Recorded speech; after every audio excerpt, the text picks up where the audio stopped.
कि 10 लाख रुपए किसी देश की करेंसी है, उसका 10 लाख रुपए में कितना चावल, कितना अनाज होना चाहिए? पूरी जिंदगी का आ जाएगा ना। आधा किलो चावल आता था। वेनेजुएला में 2019 में इकोनॉमिक क्राइसिस आया और वेनेजुएला पूरी दुनिया का पहला देश बना जिसने 10 लाख रुपए का नोट छापा। 10 लाख रुपए का नोट। 10 लाख रुपए में क्या खरीद सकते थे मालूम है? अगर आप चावल लेने चले जाओ तो 10 लाख में कितना चावल आना चाहिए अंदाजन? बहुत आ जाएगा। कितना? इंडिया में? अरे वेनेजुएला की बात हो रही है। वेनेजुएला ने 10 लाख रुपए का नोट छापा और आप बाजार में जाकर 10 लाख रुपए का चावल लेने जाओ तो वेनेजुएला में कितने का आता होगा? आइडिया नहीं मेरे को तो। अंदाजा बता दीजिए आप ऐसे कि 10 लाख रुपए किसी देश की करेंसी है, उसका 10 लाख रुपए में कितना चावल, कितना अनाज होना चाहिए? पूरी जिंदगी का आ जाएगा। आ जाएगा ना। आधा किलो चावल आता था। 10 लाख रुपए में आधा किलो चावल।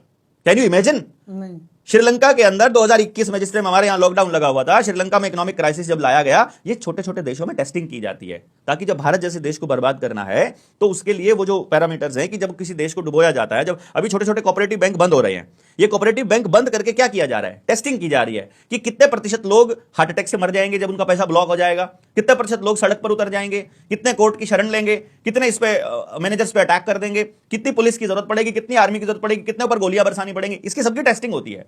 तो जब श्रीलंका के अंदर इकोनॉमिक क्राइसिस आया, वहां पर महिलाओं ने अपनी कान की बालियां, हाथों की अंगूठियां, वो सब दे दी अपने बच्चों को खाना खिलाने के लिए। 1400 रुपए की एक पैकेट मिलता था दूध का, 1200 रुपए किलो, 1200 रुपए का ब्रेड का पैकेट मिल रहा था वहां पर। और उसके बाद जब ये सब हो रहा था, एक वक्त ऐसा आया जब सारा गोल्ड खत्म हो गया महिलाओं के पास, उन्होंने अपनी इज्जत बेची अपने बच्चों को रोटी खिलाने के लिए।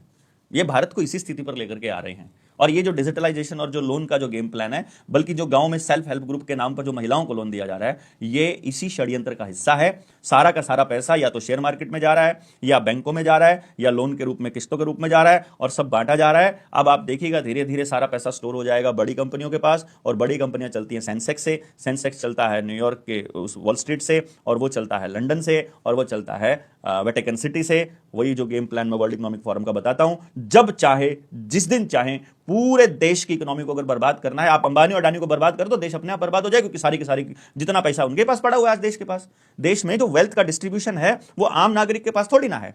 इसको समझना बड़ा जरूरी है कि आपका वेल्थ का डिस्ट्रीब्यूशन कैसे जा रहा है, प्रोडक्शन कौन कर रहा है, प्रोडक्शन में कितना शामिल है देश का नागरिक। देश का नागरिक प्रोडक्शन में तो शामिल है ही नहीं, कंज्यूमर बना हुआ है। बच्चे की स्कूल की पढ़ाई हो, उसका सुबह उठ करके मतलब पेस्ट करना हो, वो भी अब पैसे से जुड़ गया है। पहले कम से कम आपके गांव में कीकर नीम होती थी तो उससे दातुन करते थे, रुपया तो नहीं लगता था। कम से कम नहाने में भी पैसा लगता है, पानी का बिल आने लग गया, अब तो आपका गांव में भी आने लग गया है। तो नहाने में आपका पैसा लग रहा है, खाने में आपका पैसा लग रहा है, खाना बनाने में आपका पैसा लग रहा है, घर से जाने आने में पैसा लग रहा है, बच्चा पढ़ाने में लग रहा है, किताबों में लग रहा है, कपड़े में लग रहा है, आप बातचीत करते हो आपस में फोन पे, उस पर पैसा लग रहा है। आपका कौन सी ऐसी चीज है जिस पर पैसा नहीं लग रहा है? आप सोच करके देखिए। सड़क पर चलने का टोल टैक्स आप देते हो।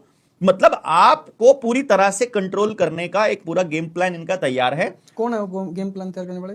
देखो, असल में तो दुनिया को दिखाई देता है पूंजीपति, लेकिन दुनिया को दिखाने को पूंजीपति दिखता है, कैपिटलिज्म दिखाई देता है, पर असल में कुछ 10-20 परिवार हैं, 13 परिवार जो आमतौर पे गिने जाते हैं, वो 13 परिवार इसके मालिक हैं, जिनकी टॉप शीर्ष में 2 परिवार आजकल के जो जैसे मॉर्गन वगैरह, रेनल्ड्स वगैरह तो बहुत पीछे हो गए। अगर हम देखेंगे तो रॉथस्चाइल्ड और रॉकफेलर फैमिली सबसे आगे बढ़ गई है। उनके भी इन 13 की 13 फैमिलीज का पैसा भी 2 कंपनियों के अंदर सबसे ज्यादा लगा होता है। वो कंपनियां हैं वैनगार्ड और ब्लैक रॉक। इसमें भी जो सबसे ऊपर है वो ब्लैक रॉक है, और ब्लैक रॉक में वैनगार्ड की इन्वेस्टमेंट और वैनगार्ड में ब्लैक रॉक की इन्वेस्टमेंट है, और वैनगार्ड के अंदर बाकी कंपनियों की इन्वेस्टमेंट और वही कंपनियों की इन्वेस्टमेंट ब्लैक रॉक में है। यानी कोई सी कंपनी डूबे, कोई सी कंपनी बने, किसी कंपनी का शेयर ऊपर जाए, किसी का डाउन जाए, कोई फर्क इनको नहीं पड़ता है। जो